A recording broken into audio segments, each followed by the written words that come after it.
بسم اللہ الرحمن الرحیم نحمده ونصلی علی حبیبہ الکریم اما بعد فاعوذ باللہ من الشیطان الرجیم بسم اللہ الرحمن الرحیم الحمد للہ الذی خلق السماوات والارض وجعل الظلمات والنور ثم الذین کفروا بربهم یعدلون آمنت باللہ صدق اللہ العظیم۔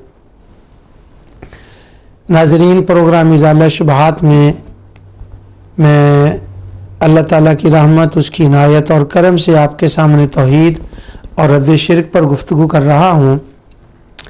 اس وقت جو توحید کا موضوع میں بیان کر رہا ہوں وہ یہ ہے کہ نماز پڑھنے کے بعد ہم جو تسبیح کرتے ہیں سبحان اللہ، الحمدللہ، اللہ اکبر، یہ تسبیح ہمیں اس لیے دی گئی کہ اس تسبیح کے اندر پانچوں توحیدوں کا اس بات ہے اور پانچوں قسم کے جو شرک ہیں ان کا رد ہے۔ تو الحمدللہ کی تسبیح کی بڑی فضیلت ہے جو حدیث کے اندر آئی ہے۔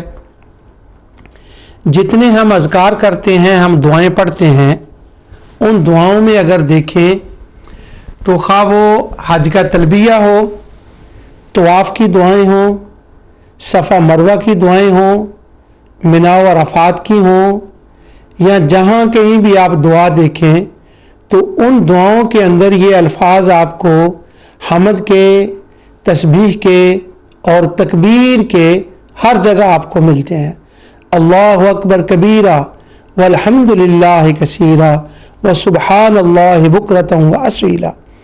بعض دعاؤں میں تینوں ہوتے ہیں، بعض میں دو ہوتے ہیں اور زیادہ تر دو ہوتے ہیں، اور اگر نہیں تو ایک تو جو ہے وہ تو دعا میں ضرور ہوتا ہے۔ تسبیحات میں بھی ہمیں یہ بتایا گیا۔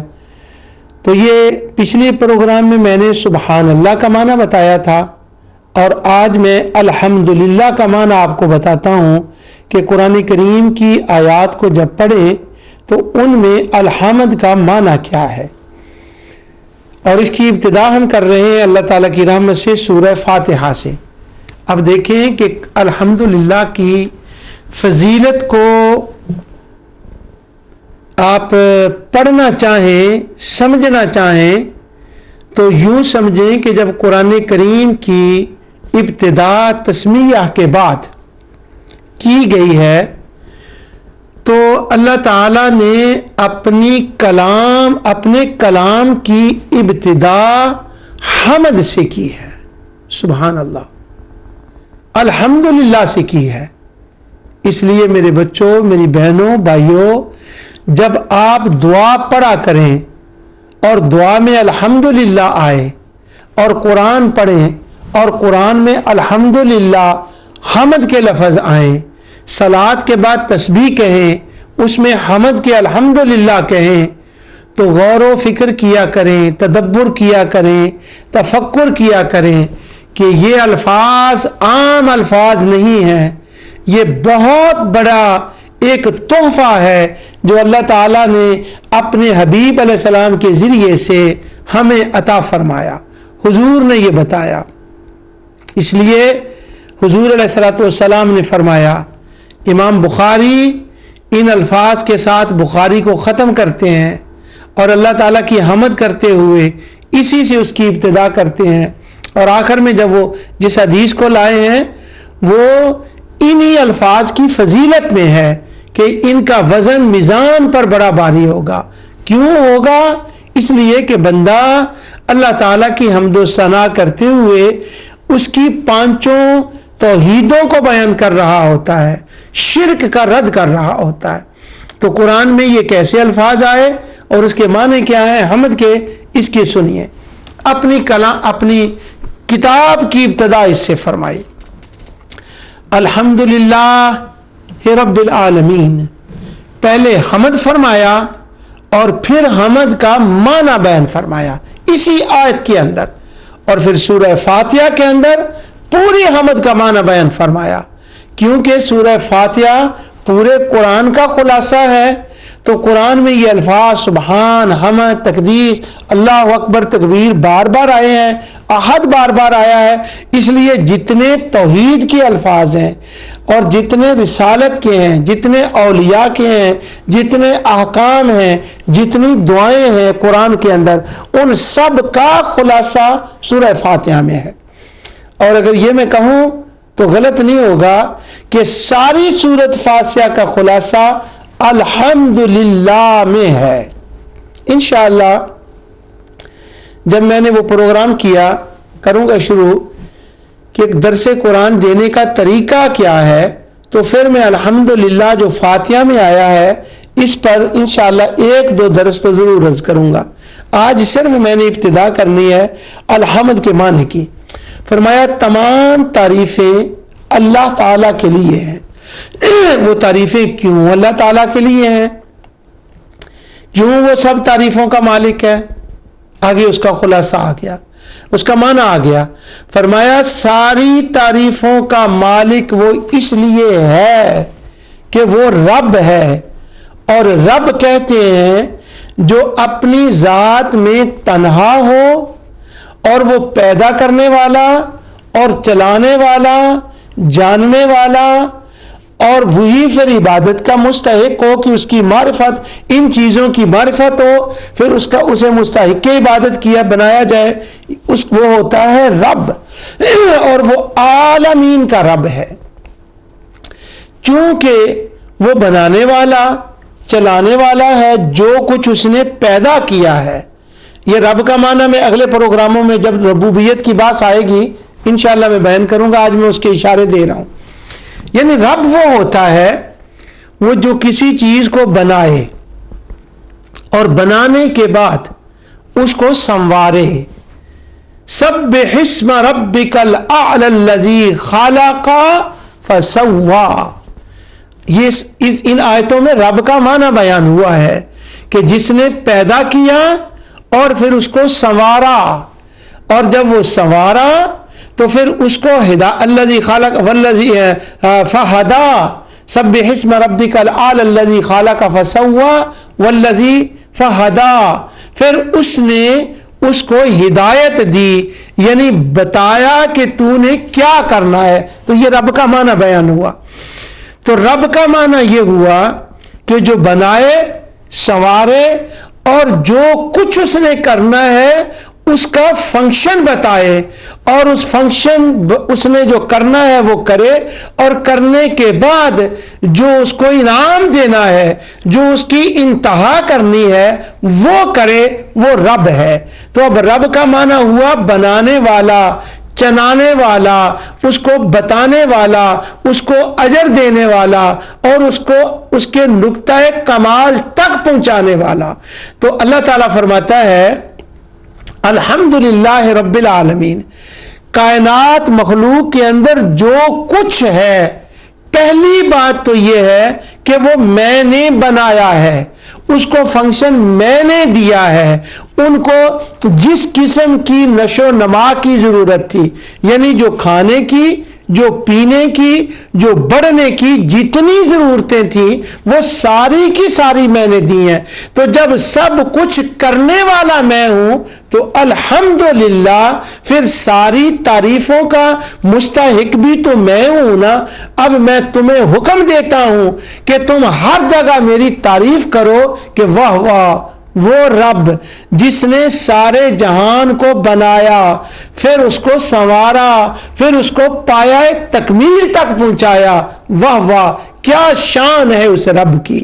تو رب العالمین یہ نہیں ہے کہ اسپین کا کوئی اور رب ہے، آسٹریلیا کا کوئی اور ہے، نیوزی لینڈ کا کوئی اور ہے، مکے کا اور ہے، مدینے کا پالنے والا، رزق دینے والا اور ہے، بنانے والا،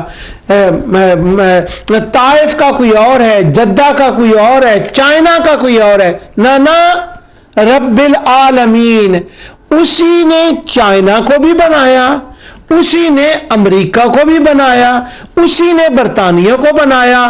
تو وہ بہت سے ارباب نہیں ہیں۔ سیدنا یوسف علیہ السلام نے اس نقطے کو سمجھایا تھا، یا صاحب یہ سجن ارباب متفرقون خیر ام اللہ الواحد القہار. کمال جوہر خطابت تھے، کتنے حسین وہ جوہر خطابت تھے سیدنا یوسف علیہ السلام کے. فرمایا الگ الگ ملکوں کے الگ الگ رب اچھے ہیں یا یہ بات اچھی ہے کہ الواحد القہار، کہ وہ ایک ہی سارے جہان کا کنٹرول فرمانے والا ہے. تو جب وہ ایک سارے جہان کا کنٹرول فرمانے والا ہے، پیدا کرنے والا، جاننے والا، سننے والا، پایا تکمیل تک پہنچانے والا، تو بتاؤ تو صحیح الحمدللہ پھر ساری تعریفوں کا مستحق وہ کیوں نہیں ہے؟ تم نے جو لات منات عزا، چاند تاروں، جننے جنڑیوں کو تعریفوں کا مستحق اس لیے بنایا ہے کہ انہوں نے بھی کچھ پیدا کیا، وہ اس کی ذات کا حصہ ہے. سن لو، اس کی ذات کا کوئی حصہ نہیں، کوئی بنانے چلانے میں اس کا شریک نہیں ہے. الحمدللہ وہ بنانے میں بھی تنہا ہے، چلانے میں بھی تنہا ہے، اور عبادت کا مستحق بھی وہ تنہا ہے. اور جب کائنات کی ہر چیز کا وہ رب ہے تو پھر صرف ہی مستحق حمد وہ کیوں نہیں ہے؟ وہی ساری حمدوں کا مستحق ہے. تو قرآن کریم میں جہاں حمد کا لفظ آیا ہے، ساتھ رب کا لفظ آئے گا، ساتھ پیدا کرنے کا لفظ آئے گا، چلانے کا لفظ آئے گا، تو وہ حمد کے معنی ہر جگہ خود خدا یہ بتائے گا، بنانے والا، چلانے والا، پایا تکمیل تک پہنچنے والا، وہ حمد کا مستحق ہے. للہ، صرف وہی حمد کا مستحق ہے. یہاں ایک بات میں کلیئر کر دوں، جب ہم تفاسیر کو پڑھتے ہیں تو الحمدللہ کی بحث میں ایک بحث آتی ہے کہ یہ الف لام کون سا ہے. وہ میں نے اس بحث میں نہیں جانا. ایک بات یاد رکھ لیں کہ حمدیں ہوتی ہیں دو قسم کی. ایک حمد وہ ہوتی ہے جو اللہ نے کسی کو عطا کی ہو اور اسے مستحق حمد بنایا ہو، تعریف کے قابل بنایا ہو. لیکن وہ جو تعریف کے قابل اللہ بناتا ہے وہ مخلوق والی حمد ہوتی ہے، وہ خالق اور مدبر والی حمد نہیں ہوتی. یہاں جس حمد کی نفی کی گئی ہے نا کہ صرف وہ حمد کا مستحق ہے، وہ ربوبیت والی حمد ہے. وہ حمد ہے جو بنانے والا اور چلانے والا، جو ہر نقص اور عیب سے پاک ہے نا، کسی کی مدد کی ضرورت نہیں کہ کوئی حمد کا اس لیے مستحق ہو کہ وہ اس کی ذات کا حصہ ہے، وہ بنانے والا، وہ چلانے والا. وہ حمد اللہ کے سوا کوئی اس کے لائق نہیں، کسی کو سوٹ نہیں کرتی. وہ صرف اللہ کو مدد سوٹ کرتی ہے. کون سی؟ خالقیت والی، مدبر والی اور معبودیت والی. وہ حمد کسی میں نہیں. ہاں، جو محبوبیت والی حمد ہے نا کہ اللہ نے کسی کو اپنا محبوب بنایا، اب وہ اس لیے قابل تعریف ہے کہ وہ اللہ کے دین کا کام کر رہا ہے، وہ اس کا مشن کا کام کر رہا ہے، اس لیے وہ اس حمد کا مستحق ہے. اس کو عطائی حمد کہتے ہیں. اس حمد کی مستحق اس کی مخلوق جان اور بے جان اپنے اپنے اعتبار سے مستحق حمد ہوتی ہے. مگر لات منات عزا اصاف اور نائلہ کو جو مشرک حمد دیتے تھے، یہاں اس حمد کا رد ہے. لیکن جب اس کی مخلوق کی بندہ حمد کرتا ہے تو در حقیقت وہ خالق کی حمد ہوتی ہے. ایک پھول کو دیکھیں، خوشبو لیں تو فوراً ذہن جائے گا کہ کیا حمد ہے اس خالق کی جس نے اتنا خوشبودار پھول بنایا. آقا دو جہاں صلی اللہ علیہ وسلم کی حمد کریں، ثنا کریں تو حضور علیہ الصلوۃ والسلام کی حمد عطائی اور مجازی ہوگی تو خیال یہ گزرے گا، واہ کیا وہ خالق کی حمد ہے جس نے اپنا محبوب اتنا حمد والا بتایا. حمد ہے تجھے خدایا، یعنی اس حمد کا جو اینڈ ہے نا وہ وہاں جائے گا کہ جس نے اتنا خوبصورت محبوب بنایا. تو یہ عطائی حمد، یہ مجازی، یہ جائز ہے. اس کا اور مسئلہ اس وقت وہ زیر بحث نہیں ہے. تو الحمدللہ رب العالمین میں اللہ تعالیٰ نے اپنی حمد کو بیان فرمایا. سورہ انعام کی آیت میں نے پڑھی تھی. دیکھیں حمد کا معنی کس طرح سے بیان ہوا ہے. الحمدللہ الذی خلق السماوات والارض وجعل الظلمات والنور. تمام تعریفیں اللہ ہی کے لائق ہیں. کون سی تعریفیں؟ کسی کو یہ کہہ دینا کہ یہ بڑا عالم ہے، یہ شرک نہیں ہوگا. کیوں؟ یہاں جس حمد کی بات کی جا رہی ہے نا وہ یہ حمد ہے. خلق السماوات والارض، خلق السماوات والارض، کہ وہ جو خالق ہونے کی حمد ہے اس کے لائق صرف اللہ ہے. وجعل الظلمات والنور، جو خالق ہونے کی حمد ہے ظلمت کی، اندھیرے کی، صرف وہ خالق ہے. وہ اس نقص سے پاک ہے، وہ اس عیب سے پاک ہے کہ اس کے ساتھ کسی نے ان کو بنانے میں مدد کر کے وہ حمد کا مستحق بنا ہو. وہ کوئی حمد کا مستحق نہیں ہے، وہ صرف اللہ ہے. الحمدللہ، وہ صرف اللہ ہے. اب مشرک کیا کرتے تھے؟ انہوں نے کیا کیا؟ ثم الذین کفروا بربہم یعدلون. انہوں نے کیا کیا؟ انہوں نے اس حمد کے اندر، نعوذ باللہ من ذالک، اس حمد کے اندر اپنے جو خدا تھے ان خداؤں کو شامل کر لیا. نعوذ باللہ من ذالک. اور اللہ تعالیٰ نے فرمایا ثم الذین کفروا بربہم، یہ کافر وہ ہیں جو انہوں نے ربوبیت میں اللہ کے شریک بنا کر اس کی ربوبیت کا انکار کیا ہے. ثم الذین کفروا بربہم، اور یعدلون، اللہ کے بالکل برابر کھڑا کر دیا. کس بات میں؟ ذات میں، تخلیق میں، تدبیر میں. اب مشرک تو اپنے معبودوں کو اللہ کے برابر کھڑا کریں. ثم الذین کفروا بربہم یعدلون. حافظ جوناگڑھی کا ترجمہ میں پڑھ رہا ہوں، کہتے ہیں، لکھتے ہیں کہ پھر بھی کافر غیر اللہ کو اپنے رب کے برابر قرار دیتے ہیں. کس میں؟ ربوبیت میں. کمال ہے. مشرک تو اپنے شریکوں کو، جن کو انہوں نے اپنے نظام میں خدا کا شریک بنایا ہے، وہ تعریف میں، تخلیق میں، تدبیر میں رب کا برابر کا شریک بنائیں. اور ہمارے دوست یہ کہیں نہیں، کبھی کسی نے اللہ کے برابر کسی کو نہیں بنایا. یہ جب ربوبیت کی بات آئے گی نا، میں بڑی قرآن کی آیتیں آپ کو سناؤں گا.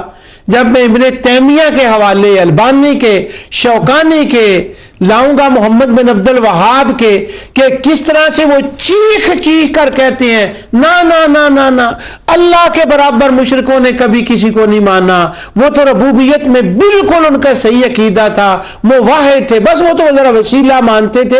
اس لیے اللہ تعالیٰ نے کہا جاؤ ان کے ساتھ بدر کرو، احد کرو، حنین کرو.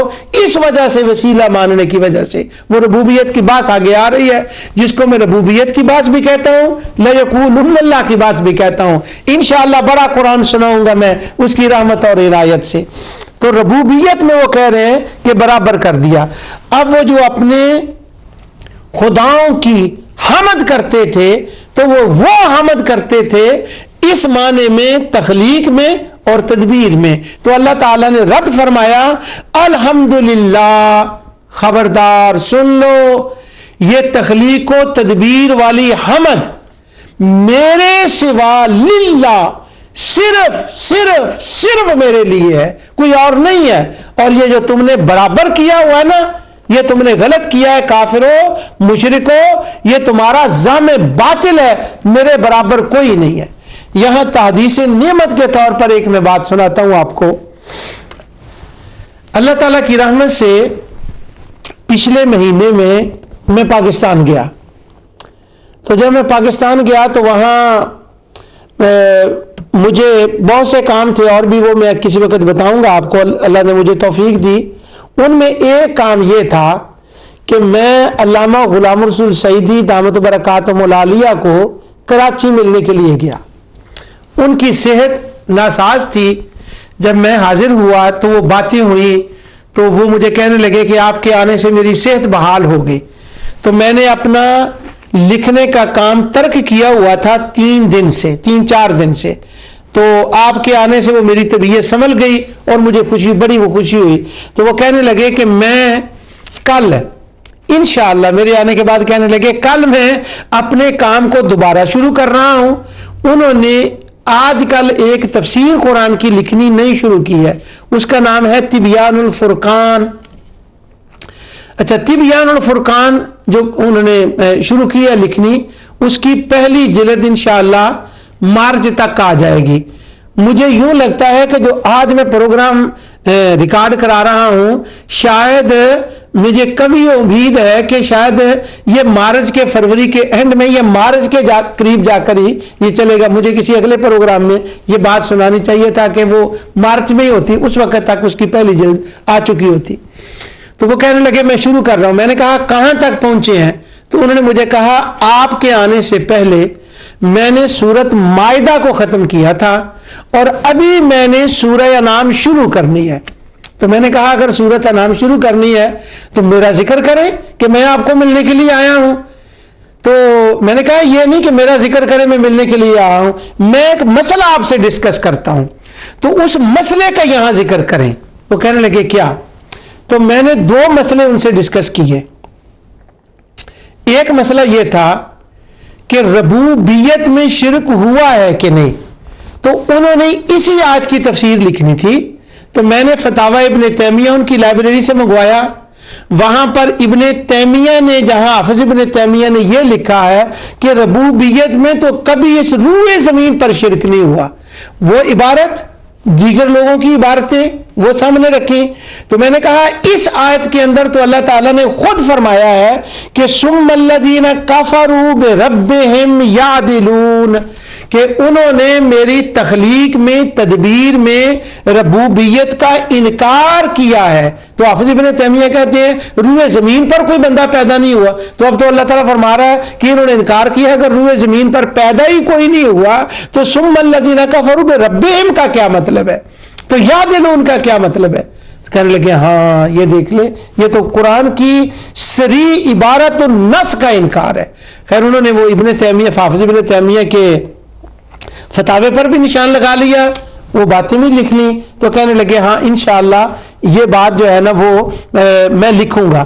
تو سورہ انعام کی تفسیر انہوں نے پھر اس ربوبیت کے مسئلے پر شروع کی ہے. اب وہ تبیان الفرقان مارچ میں نہیں، وہ پہلی جلد جو لکھ چکے ہیں وہ آئے گی. جو دوسری جلد آئے گی انشاءاللہ ناظرین جو تبیان الفرقان کو پڑھیں گے وہ دیکھیں گے کہ اس مسئلے، اس آیت کی تفسیر میں انہوں نے میرے عرض کرنے پر اس مسئلے کی ابتدا کی ہے. ایک مسئلہ دوسرا ڈسکس ہوا تھا، وہ کسی اگلے پروگرام میں آپ کو انشاءاللہ بتاؤں گا. وہ بھی ربوبیت کے حوالے سے تھا اور وہ بھی سورۃ انعام کے حوالے سے تھا، اس پر آگے بات کریں گے. تو حمد کا معنی ہے اس کی تعریف کرنا. تو نماز کے بعد ہم سبحان اللہ الحمدللہ جب کہتے ہیں تو اس کی پاکی بیان کرتے ہیں کہ کوئی اس کا شریک نہیں ہے. ایک یہ تسبیح کرتے ہیں سبحان اللہ سبحان اللہ، اس کا کوئی شریک نہیں، وہ پاک ہے ان شریکوں سے. اور جب الحمدللہ کی تسبیح بیان کرتے ہیں تو ہم واہ واہ کرتے ہیں. وہ کیا واہ واہ کرتے ہیں یہ سنیے اور ایمان کو تازہ کیجیے. حمد کا کیا معنی ہے؟ امام راغب اصفہانی، علامہ ابن منظور افریقی، امام زبیدی وہ لکھتے ہیں، وہ کہتے ہیں کہ جوہری، یہ سب اہل لغت لکھتے ہیں. یہ سوچا تھا میں آپ کو اس کا ٹیسٹ دے رہا ہوں، لیکن انشاءاللہ دعا کریں مجھے میرا مولا توفیق دے، میں یہ بتاؤں درس قرآن کیسے دیا جاتا ہے. یہ میں پروگرام کروں اور اس پر توحید کی طرح کئی پروگرام ہوں گے اور وہ میں طریقے بتاؤں گا جو اللہ تعالیٰ نے مجھے بتائے ہیں اور جو میں نے قرآن سے سیکھے ہیں کہ قرآن سے درس دینے کا کیا طریقہ ہے. اس وقت یہ ٹیسٹ انشاءاللہ میں آپ کو اہل لغت کی بتاؤں گا.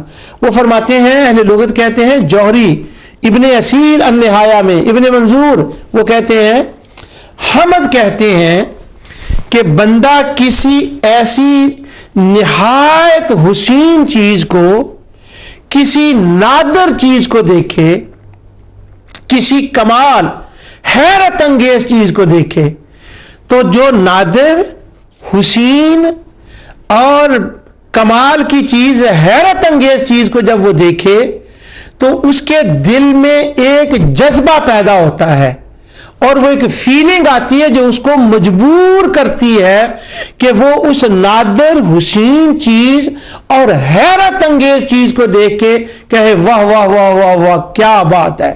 تو جب وہ واہ واہ کرتا ہے نا اس نادر حسین چیز کو دیکھ کر، اہل عرب اسے حمد کہتے تھے۔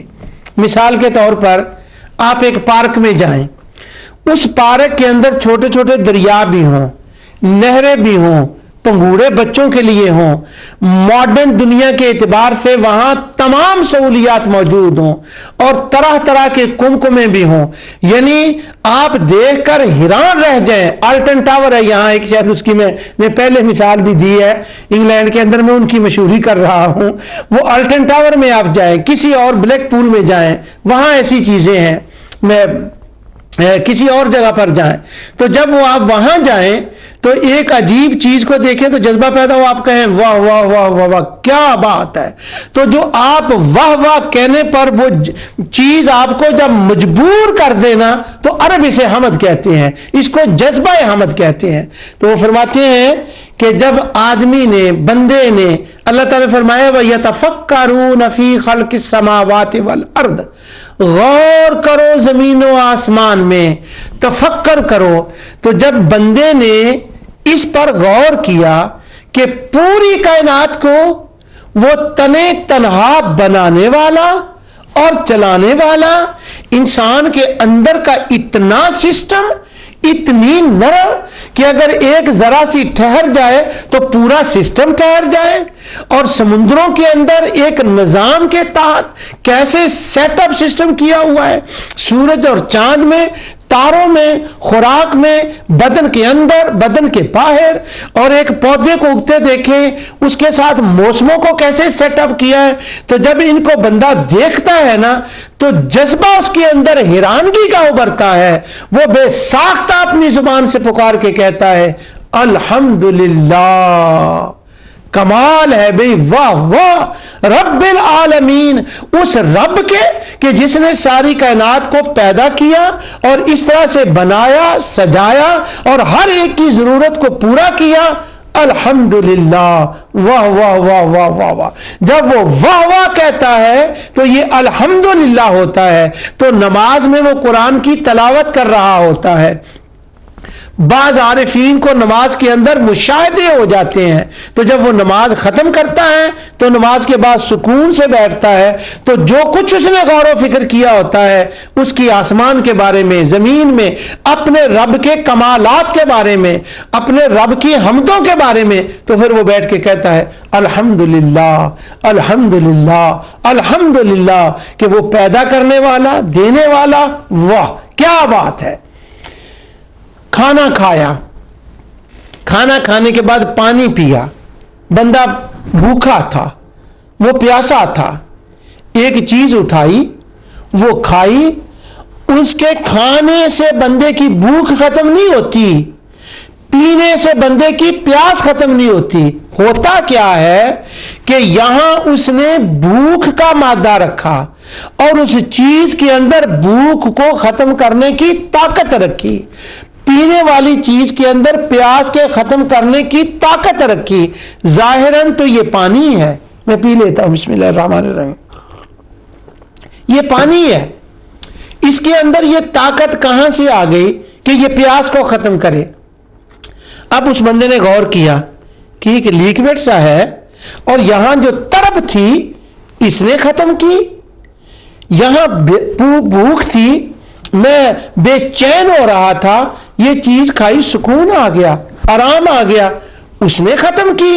تو جب اس نے یہ غور کیا نا کہ یہ اس کے اندر طاقت پیدا کرنے والا اور پھر اس یہاں بھوک کو پیدا کرنے والا، پیاس کو پیدا کرنے والا، تو جب اس نے اس کے اوپر تفکر و تدبر کیا کہ یہ کیسے ہوا، ادھر بھوک ہو، ادھر بھوک کا مداوا ہو، ادھر پیاس ہو اور اس کو پیاس کو ختم کرنے کی ایک چیز پیدا کی ہو، جب دونوں چیزوں پہ پیدا ختم ہوا نا، اس کے اندر چیز اس کو سمکون مل گیا، تو وہ ہاتھ اٹھا کر تشکر کے طور پہ کہتا ہے الحمدللہ الذی اطعمنا وسقانا وجعلنا من المسلمین. کہتا ہے یا اللہ واہ واہ واہ واہ، تیری تعریف، اس لیکوڈ کے اندر تو نے پیاس کو ختم کرنے کی طاقت رکھ دی، کھانے کے اندر طاقت رکھ دی. میں تیری واہ واہ بھی کرتا ہوں اور پھر تیرا شکر بھی کرتا ہوں کہ تو نے مجھے یہ عنایت فرمایا جس سے میری بھوک بھی چلی گئی، پیاس بھی چلی گئی، اور میں تیری حمد بھی کرتا ہوں، شکر بھی کرتا ہوں. ایک تو یہ کہ کیا بات ہے اس کے اندر، اور پھر تیرا شکر کرتا ہوں کہ تو نے مجھے دی، اور پھر آخری شکر کرتا ہوں وَجَعَلَنَا مِنَ الْمُسْلِمِينَ. اگر میں مسلمان نہ ہوتا تو نہ میں تجھے تنہا ذات میں مانتا، نہ تخلیق میں مانتا، نہ تدبیر میں مانتا، نہ علم میں مانتا، نہ میں تیرا صرف شکر ادا کرتا. یہ تیرا کرم ہے کہ تو نے مجھے یہ توفیق دی، اس لیے مسلمان بنایا. تو اب میں تیرے گیت گا رہا ہوں، تیری واہ واہ کر رہا ہوں، تیری حمد کر رہا ہوں. تو دوستو یہ حمد کا معنی ہے بے ساختہ بندے کی زبان پہ جب اس کے ترانے آ جائیں تو یہ الحمدللہ ہوتا ہے، یہ اس کی حمد ہوتی ہے. تمام کائنات اور وہ پوری کائنات اس کے دسترخوان کی، واہ کیا کہا زبیدی نے، پوری کائنات اس کے دسترخوان رحمت کی مہمان بن کے آتی ہے. ہمارے گھر میں 2-4 مہمان آ جائیں تو وہ ذرا دل کو کچھ ہونے لگتا ہے، تو سارا جہان اس کے دسترخوان کا مہمان بن کے آتا ہے. اور وہ خود فرماتا ہے یسألہ من فی السماوات والارض، پوری مخلوق میرے دسترخوان کی سوالی ہوتی ہے، وہ بھوکی ہوتی ہے، پیاسی ہوتی ہے، محتاج ہوتی ہے، وہ ہر ایک آتا ہے. کل یوم ہوا فی شأن، اور میں ہر ایک کو دیتا ہوں، اور جب ہر ایک کو دیتا ہوں تو ہر وقت میرے دینے کا انداز نیا ہوتا ہے، ہر ایک کی ضرورت کی پورا کرتا ہوں، زمین و آسمان کے ہر مخلوق کو دیتا ہوں. تو جب بندے نے غور کیا نا اس پر کہ یسألہ من فی السماوات والارض، اس کے دسترخوان کے سارے مہمان اور سارے سوالی، اور کل یوم ہوا فی شأن، ایک بھی بھوکا واپس نہیں جاتا، ایک بھی سائل خالی نہیں جاتا. جب اس کی عطا کو دیکھا تو بے ساختہ پکار اٹھا الحمدللہ، واہ واہ واہ واہ واہ، تیرا دسترخوان، تیرے سوالی، تیری عطا، وہ واہ واہ کرتا ہے. تو یہ حمد کا معنی وہ بیان کر رہا ہوتا ہے. تو اس لیے اللہ وحدہ لا شریک نے اپنے حبیب کو وحی خفی کے ذریعے سے یہ بتایا، غیر مطلع وحی کے ذریعے سے یہ بتلایا کہ میرے بندوں کو، اپنے غلاموں کو، امتیوں کو یہ بتا وہ نماز کے بعد میری حمد کیا کریں، تلبیے میں میری حمد کریں، کھانے کے بعد حمد کریں، الحمدللہ کہیں، ان الحمد والنعمت لک والملک کہہ کے پکاریں، سبحان اللہ والحمدللہ، تسبیحوں میں، دعاؤں میں، نمازوں میں میری حمد کیا کریں. اور حمد کا معنی قرآن میں وہ کیا بیان فرماتا ہے؟ وہ فرماتا ہے میری حمد کا مطلب یہ ہے کہ نہ میں اپنی ذات میں کسی کا محتاج ہوں، نہ تخلیق میں، نہ تدبیر میں، میرا کوئی شریک نہیں. حمد کا معنی ہے کہ میں تنے تنہا بنانے والا، تنے تنہا چلانے والا، اور تنہا فنا کروں گا، تنہا دوبارہ بناؤں گا، تنہا فیصلے کروں گا، اور جو وہ امور عقبہ ہیں وہ بھی میں تنے تنہا چلاؤں گا. یہ میری وحدانیت ہے، یہ میری حمد ہے. تو میں حمد کا معنی کر رہا ہوں آپ کے سامنے، کمزوریوں سے پاک اور تنے تنہا سب کچھ بنانے اور چلانے والا. یہ حمد کا معنی کہاں ہے؟ یہ قرآن سے میں آپ کو بتا رہا ہوں. ابن منظور افریقی کی باقی بھی کچھ اور باتیں ہیں زبیدی کی، وہ میں چھوڑ رہا ہوں. آگے انہوں نے حمد کے بارے میں احمد اور محمد پر بحث کی ہے، اور فرماتے ہیں سیدنا عیسیٰ علیہ السلام نے، امام راغب کہتے ہیں احمد کیوں فرمایا؟ تو وہ اسی حمد سے ساری چیزوں کو انہوں نے جوڑا ہے. اللہ تعالیٰ نے موقع دیا تو انشاءاللہ وہ اگلی آیتیں رہ نہ جائے، کیونکہ میں حمد کا معنی قرآن سے بیان کر رہا ہوں. وہ پانچوں حمد توحید کی قسمیں یہاں پر ہیں جن کا لوگ انکار کرتے ہیں. آیت اللہ تعالیٰ فرماتا ہے قل ادعوا اللہ عبد الرحمن، سورہ بنی اسرائیل آیت 110، قل ادعوا اللہ وادعوا الرحمن، فرما دی، انہوں نے ترجمہ کیا کہہ دیجئے، وہ ہم چونکہ یوز ٹو ہیں امام اہل سنت کی ترجمے پر، اس لیے وہ زبان سے نکل جاتا ہے، لیکن میں نے تو وہ کاپی کرنی ہے نا حافظ محمد جوناگڑھی اور صلاح الدین کی جو انہوں نے لکھا ہے۔ کہہ دیجئے اللہ کو اللہ کہہ کر پکارو یا رحمان کہہ کر یا جس نام سے بھی پکارو، تمام اچھے نام اسی کے ہیں۔ قل ادعوا اللہ وادعوا الرحمن ایما تدعوا فلہ الاسماء الحسنی، سب اسی کے نام ہیں اور اچھے نام ہیں۔ یہ میں پہلے بھی بتا چکا ہوں، یہ اسماء حسنی میں سے اس کی پانچوں توحیدیں کیسے ثابت ہوتی ہیں، یہ انشاءاللہ آپ کے ساتھ توحید اور رد شرک کا ساتھ رہے گا، اور میں اسماء حسنی میں سے ایک ایک نام جو قرآن میں آئے ہیں، اگر میں نے پروگرام کو بڑھایا تو مجھے تو لگتا ہے کہ شاید اسماء حسنی کا ایک ایک نام، جیسے میں نے آج یہ کر رہا ہوں، اتنا قرآن کے اندر ان کا ذکر، اور میں نے اس کی توفیق سے جب ان ناموں کو قرآن میں دیکھا، جہاں واسع آیا ہے، جہاں علیم آیا ہے، جہاں غفور آیا ہے، جہاں رحیم آیا ہے، جہاں رحمان آیا ہے، جو بھی اس کے نام آئے ہیں، اس نام کی اگلی پچھلی آیتوں میں پانچوں توحیدوں کو اس رب العالمین نے بیان فرمایا ہے۔ ہر جگہ اسماء حسنی۔ کیوں اسماء حسنی؟ خوبصورت نام ہے۔ کیوں خوبصورت نام ہے؟ اس لیے اس میں ایک تو تعریض ہے کہ فلاح الاسماء الحسنی، تعزیر ہے ان کے جھوٹے خداؤں پر کہ اپنے خداؤں کے ذرا نام تو دیکھو، قل سموہم، مجھے ذرا ان کے نام تو بتاؤ، ان کے نام کیسے ہیں؟ ان کے ناموں سے ان کی کمزوری نظر آئے گی۔ تم نے تو میرے ناموں سے الحاد کر کے ان کے نام رکھے ہوئے ہیں، ان کے تو کوئی اپنے نام ہی نہیں ہے، میرے تو وہ نام ہے کہ وہ حسن ہے ان کے اندر۔ کیا حسن ہے کہ اگر کوئی میرا نام لے لو، اس کے اوپر غور کر لو، تدبر کر لو، تفکر کر لو، تو میرا ہر نام تمہیں بتائے گا کہ میں اپنی ذات میں تنہا ہوں، میں پیدا کرنے میں تنہا ہوں، میں چلانے میں تنہا ہوں، میں بنانے میں تنہا ہوں، میں جاننے میں تنہا ہوں، اور میرا ہر نام تجھے بتائے گا کہ جب ان ساری صفات کا مالک میں ہوں تو مستحق کے عبادت بھی میں ہوں، تو میرے ناموں میں تمہیں میری ذات بھی نظر آئے گی جہاں تک ہو، یعنی اس کا فہم ہوگا کہ وہ ہے، میری تخلیق بھی نظر آئے گی، میرا سورج کو طلوع کرنا بھی نظر آئے گا، غروب کرنا بھی نظر آئے گا، میرا کائنات کے نظام کو اقتدار بھی نظر آئے گا، حکومت بھی نظر آئے گی، میرا علم بھی کھلے گا، اور تمہیں پھر بے ساختہ ہو کر اگر عقل کو استعمال کرو، غور و فکر کرو، تو بے ساختہ تمہیں پکار کے کہنا پڑے گا لَيَقُولُنَّ اللَّهُ، وہ اللہ ہی ہے جس نے بنایا اور چلایا۔ یہ جب غور کرو گے تو تمہیں مجبوراً پکار کے کہنا پڑے گا، لیکن جب اس غور سے نکل جاؤ گے فَأَنَّىٰ تُسْحَرُونَ، پھر تمہیں تمہاری مت ماری جائے گی، فَأَنَّىٰ يُؤْفَكُونَ، پھر تم شریک بنانے لگو گے۔ وہ باس لَيَقُولُنَّ اللَّهُ کی آ رہی ہے، لیکن میں تھوڑے تھوڑے ٹیسٹ اپنے دوستوں کو بتا رہا ہوں کہ وہاں پر باتیں کیا ہوں گی۔ تو اسماء حسنی کا یہ معنی ہے۔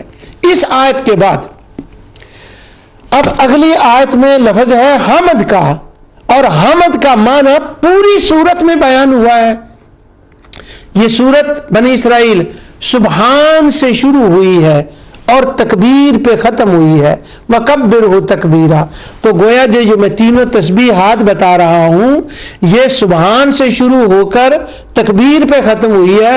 تو اگر کوئی بندہ اس پہ غور کرے تو سبحان اللہ، الحمدللہ، اللہ اکبر، یہ تینوں تسبیحوں کے معنی بیان کرتی ہے سورہ بنی اسرائیل، اور اللہ تعالیٰ نے اس کے اندر واقعہ معراج کو بیان فرمایا کہ تم تو غور کرو گے تو تمہیں صرف سمجھ آئے گی، پر میرا حبیب وہ ہے جس نے صرف غور و فکر ہی نہیں کیا، اس نے غور بھی کیا، فکر بھی کیا، اس نے صرف بتایا نہیں ہے بلکہ میں نے اس کو ساری کائنات کو دکھایا ہے، اپنے آپ کو بھی دکھایا ہے۔ تو آقا کا تذکرہ بھی اس معنی میں یہاں آتا ہے، تو تینوں تسبیحوں کا ذکر آتا ہے۔ تو آخری آیت میں سنیے ذرا حمد کا معنی کیا ہے جو قرآن نے بتایا۔ فرمایا وَقُلِ الْحَمْدُ، واہ، فرمایا اے میرے حبیب ان کو حمد کا کیا پتہ کہ حمد کیا ہے، تو بتا دے ان کو۔ یہاں یہ جو کل کا لفظ آیا ہے کہ تو بتا دے ان کو، کیونکہ تو نے جانا بھی ہے اور تو نے دیکھا بھی ہے حمد۔ آخر میں اگر مجھے یاد رہا تو ایک واقعہ میں آپ کو کسی ایک عالم دین کی تقریر کا ایک دو 8-10 جملے سنانا چاہتا ہوں اسی کے اوپر، لیکن وہ بات رہ نہ جائے، وہ دور نہ چلی جائے، اس لیے پہلے حمد کا معنی دیکھیں۔ تو فرما دے، تو بتا دے، تیرے بغیر اگر انہوں نے اپنا روٹ بدل لیا، تیرے در پہ نہ آئے تو انہیں حمد کا کیا پتا کہ حمد کیا ہے، تو بتا ان کو حمد کیا ہے۔ وَقُلْ آگے سنیے الحمدللہ الذی، وہ للہ پھر لفظ آ گیا قرآن میں، جہاں للہ ہی آئے ٹھہر جایا کرو، مراقبہ کیا کرو، حمد آئے تو مراقبہ کرو۔ اب میرے ناظرین میں سے کچھ لوگ ہوں گے کہیں گے کس کس پر مراقبہ کریں؟ ہاں یہ بات درست ہے کہ قرآن کے تو ہر لفظ پر ہی مراقبہ کریں تو سارا قرآن اسی میں نظر آتا ہے۔ ہماری ایک عزیزہ ہے، میں ان کی ایک بات سناؤں، ایک دن میں نے کہیں درس دیا، میلاد النبی کا مہینہ تھا، تو 3-4 جگہوں پر وہ مجھے یہ حمد اور تسبیح اور تکبیر کے درس دینے کا موقع ملا، عہد کا کچھ اور الفاظ تھے، تو وہ میں نے توحید پر وہ بیان کیا۔ تو ایک ہماری وہ بہن ہے ماشاءاللہ تقریباً 80 سال کے قریب ان کی عمر ہوگی، اللہ تعالیٰ ان کو سلامت رکھے، تو انہوں نے وہ سارے دروس سنے، تو انہوں نے ناظرہ قرآنی صرف پڑھا ہوا ہے، لیکن ان کی ایک کمال کی بات میں سناتا ہوں، وہ بعد میں مجھے ملی، تو کہنے لگی قاری صاحب یہ مجھے بتائیں کہ جس طرح سے آپ نے یہ درس دیا ہے الحمدللہ سبحان اللہ الحمدللہ اللہ اکبر، آہد کا اور دوسرے کا، یہ 12-14 دن میں سنتی رہی ہوں، مجھے تو اس بات پہ حیرانگی ہوئی ہے کہ جس قرآن کے ایک لفظ کو دیکھیں وہ قرآن ہر لفظ کے اندر ہی چھپا ہوا ہے۔ کیا بات ہے، بڑی کمال کی بات کی حاجم نے۔ وہ کہتی ہیں، حاجم خورشید ان کا نام تھا، وہ کہنے لگی مجھے تو یوں لگتا ہے کہ یہ بھی قرآن کا ایک معجزہ ہے کہ قرآن کے ہر جملے کے اندر پورا قرآن چھپا ہوا ہے، یعنی سارا قرآن ایک ایک لفظ میں ہے۔ وہ کہنے لگی کہ وہ جو کہا گیا تھا نا کہ اس کی مثل لائیں اور وہ نہ لا سکے، وہ کہنے لگی میرے ذہن میں تو یہ بات آتی ہے کہ شاید اس کا یہی مطلب ہے کہ وہ کفار و مشرکین عربی بولنے والے کہاں سے ایسا قرآن لاتے کہ ایک ایک جملے کے اندر وہ پورے قرآن کی تشریح ہوتی۔ تو حمد کی تشریح پوری صورت میں ہے، پورے قرآن میں ہے، اور اس آیت میں حمد کا معنی بیان کیا گیا۔ فرمایا الحمدللہ الذی، اور حمد پہ ڈیرا ڈالیں یا للہ پہ ڈیرا ڈالیں یا کل پہ ڈالیں، ایک ہی بات ہو گئی، لیکن اس وقت میں آپ کے سامنے آپ کو سبحان اللہ کی تسبیح کی تشریح بتا رہا ہوں۔ فرمایا الحمدللہ، واہ واہ کرو، حمد کرو اس خدا کی، کون؟ جس نے اپنی تعریف یوں بیان فرمائی، فرمایا سنو، لم یتخذ ولدا، پہلی بات تو یہ ہے کہ میں اپنی ذات میں تنہا ہوں، میری کوئی اولاد نہیں ہے۔ یہ خطاب مشرکین مکہ کو ہے، یہ خطاب مشرکین یثرب کو ہے، یہ خطاب مشرکین عرب کو ہے، عیسائیوں کی یہاں بات نہیں ہو رہی۔ امام راغب فرماتے ہیں ولد کے 2 معنی ہوتے ہیں، کہیں بیٹا اور کہیں اولاد۔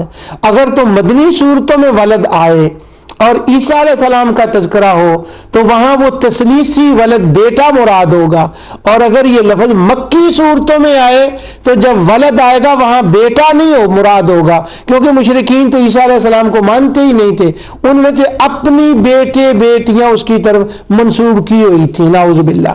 فرمایا میری حمد ہے، میری شان ہے کہ میری کوئی اولاد نہیں۔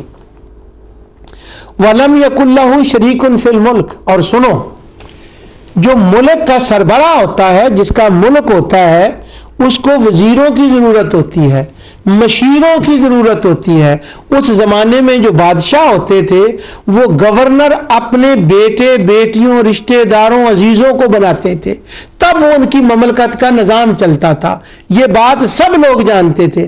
فرمایا وہ بادشاہ ہیں، ان کا کوئی ملک ہوتا ہے، وہ ملک میرا ہی بنایا ہوتا ہے، میں نہیں دیا ہوتا ہے، پر وہ محتاج ہوتا ہے اپنے خاندان کا، اپنے وزیروں کا، اپنے مددگاروں کا۔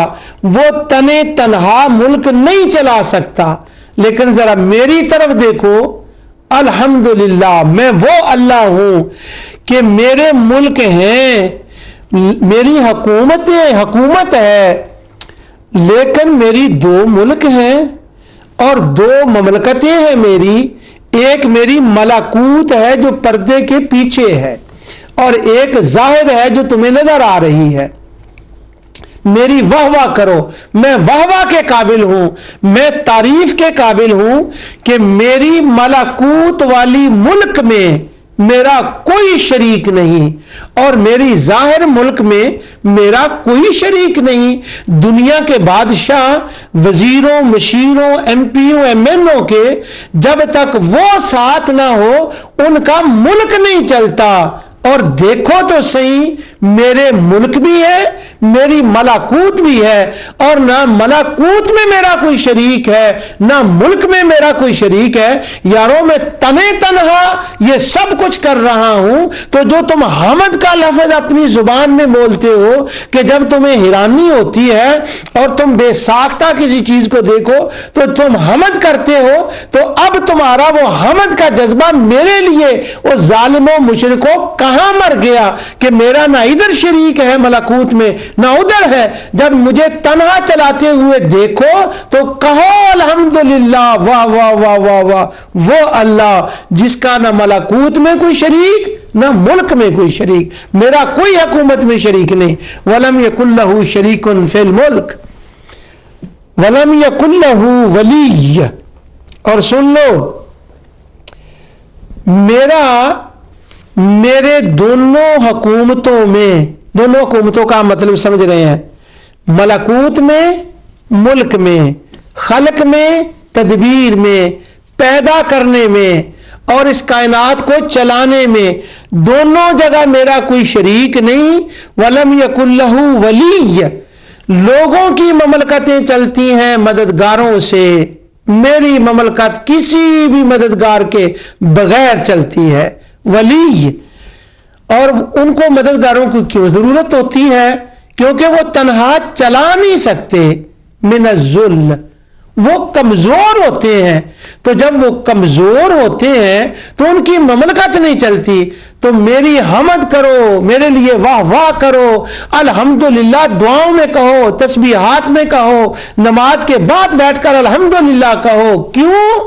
کہ میں وہ ہوں کہ میں کمزور نہیں ہوں۔ انہ علی کل شیء قدیر، میں سمیع علیم واسع علیم۔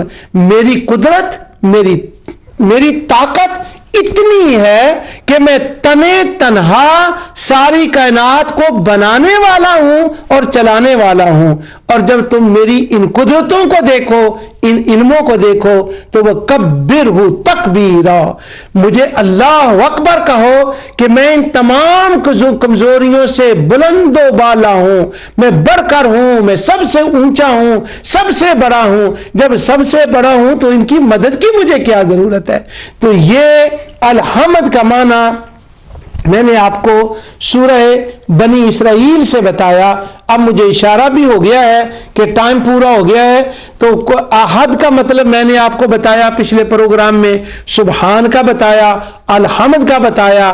اب میں اللہ اکبر کا انشاءاللہ اگلے پروگرام میں بتاؤں گا، لیکن وہ جو میں نے واقعہ کہا تھا وہ میں آپ کو سنا دیتا ہوں۔